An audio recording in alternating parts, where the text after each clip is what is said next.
Once again, we're taking a journey onto looking for my new Game Boy replacement. In the last episode, we went ahead and took a look at the Retro Advance 2.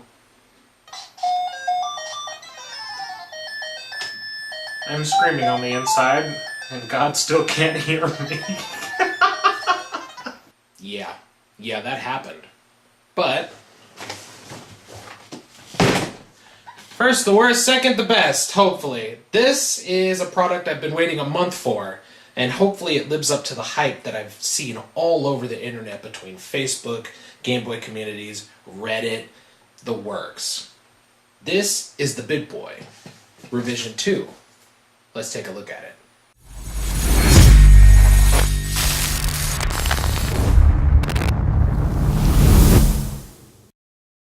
So this will be my first time opening one of these, and I realized that the company looks like it's from like England. In reality, of course, it's from Shenzhen, China, the electronics capital of like the world. So I'm super excited to see what's going on inside this thing.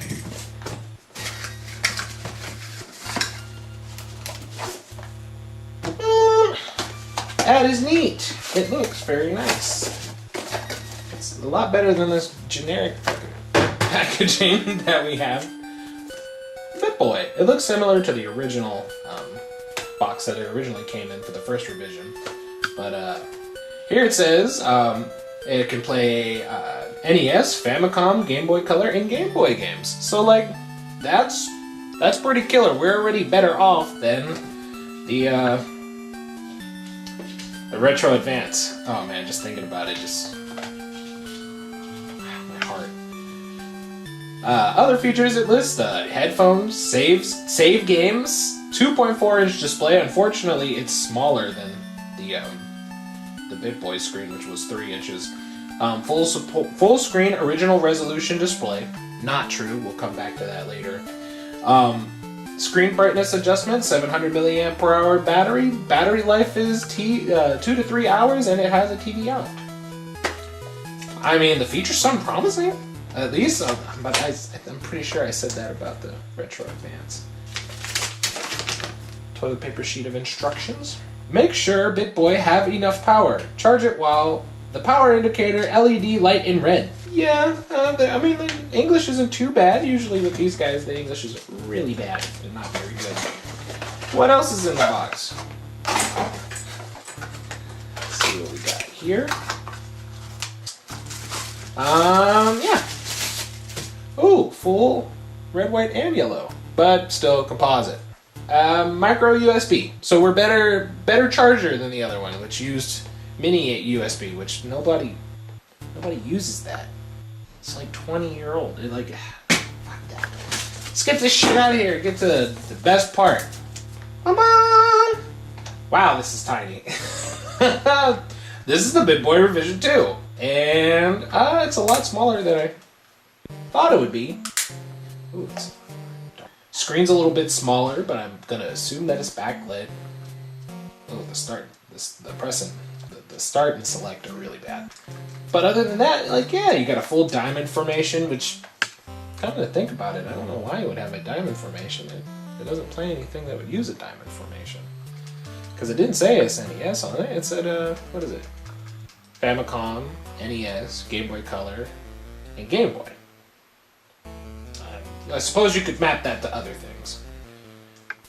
One thing I did skip while looking over the box was the newest feature to the second revision of it, which is going to be the addition of an SD card slot. You can add your own games this time, which, you know, it's legal gray area, but it's legal to own a copy of your games, supposedly, as far as I know. So, I guess we'll be loading up some games onto an SD card and hopefully seeing what this bad boy can do. So we'll pop our SD card in here. You will have to have an SD card on this to make it boot. When you turn it on initially, it won't turn on without an SD card. It'll stay at this boot screen that comes up first. Takes a second to boot, no more than maybe 3 to 5 seconds fully. We have 3 selections: NES, Game Boy, and Game Boy Color. Now I do have a few of my own ROMs on here, so we'll go ahead and test it out, starting with The Legend of Zelda. This is Link's Awakening.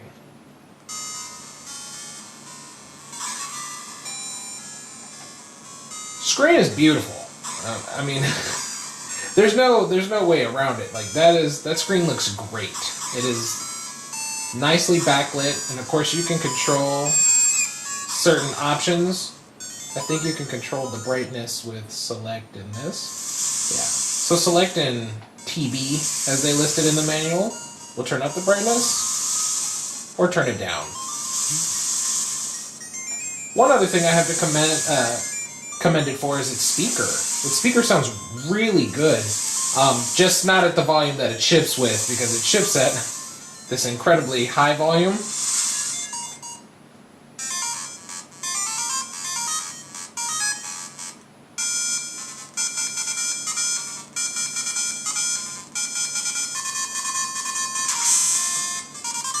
It's not 100% perfect, but for what I'm getting from a little mono speaker, it sounds great. So let's get started. Yeah. The D-pad feels great too. It's a lot less mushy than the Retro Advances was. Actually, this whole thing overall feels a lot better than the Retro Advance. The body build is extremely durable, like extremely strong. The buttons feel great. They're high quality buttons. If anything, I would have liked it to have a little bit more texture. I feel like my finger slips on this weird gloss that they have on it, but otherwise, that's my main complaint. I can't get over this backlit screen. It looks great. Like, fortunately, I did pick a game with a lot of text in it. Luckily, these T buttons function as turbo buttons, so you won't be, seeing text too much. But overall, this feels like a Game Boy. This feels like a better experience overall. Just starting with the looks, the feel of it, how responsive the controls are. Like, everything about this is already blowing the Retro Advance out of water. Now, excuse me, I'm running off of muscle memory here. I haven't played this game since I was about 8 or 9, but remembering the gist of almost every Zelda, probably need to go get my sword first. Ow! Good God.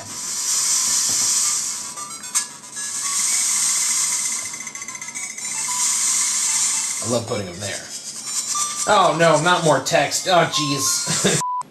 I'm going to go ahead and move on to NES, because, I mean, why not? It's available. Might as well try it, right? We'll do a favorite, DuckTales.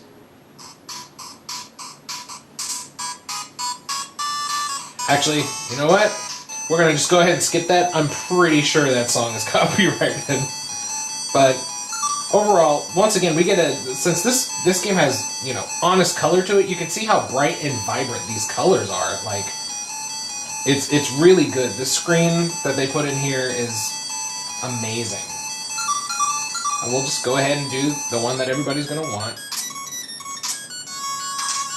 I will say, I don't run into lag often, but there are sound issues from time to time. And that comes with the field of emulation, unfortunately.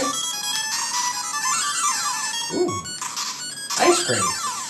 Yeah, like I said, this is emulation, so we can't expect it to be perfect. And it is a single mono speaker, and it's probably not what they invested the most money in.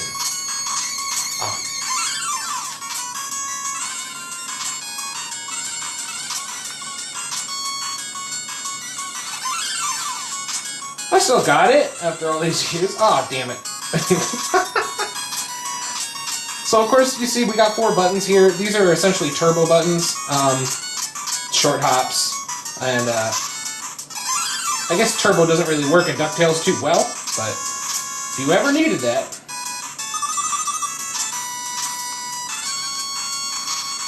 I'm just blown away. I'm gonna be honest. Like, I wasn't expecting this quality from a clone. Starting with that first Game Boy, the Retro Advance, it was just so disappointing. I was worried that nothing would be able to match what I'm looking for, and I think I found it. I'm bad. I'm so bad! I mean,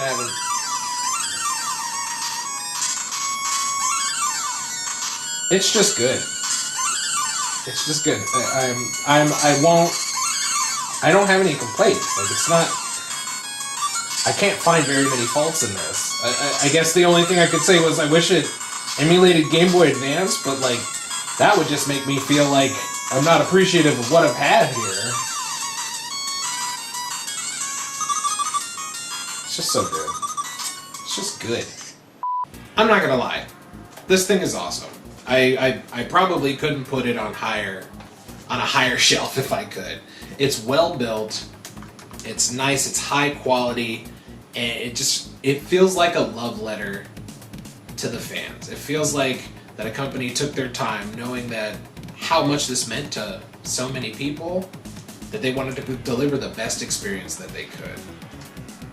If I had to say, would I get it again? I would definitely get it again. I would get this as a gift from your friends.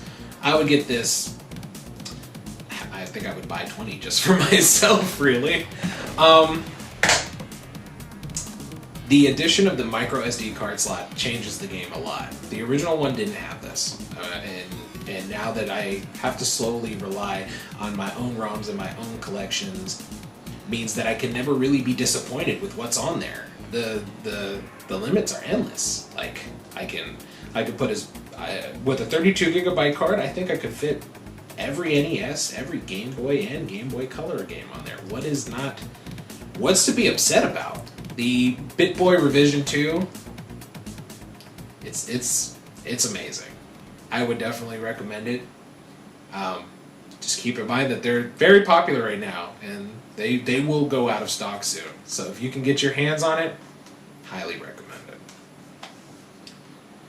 I'm not going to throw this one, because I actually like it.